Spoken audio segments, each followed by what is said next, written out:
Herkese merhaba arkadaşlar, kanalımıza hoş geldiniz. Afra Saraçoğlu ve Okan Buruk'tan aşk iddialarına ilk yanıt.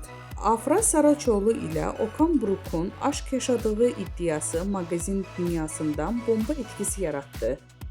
Akşam yemeği ve sosyal medya takibinin söylentilerinden kulaktan kulağa yayılırken Afra Saraçoğlu iddialara res çekti. "Böyle bir şeyden haberim bile yok.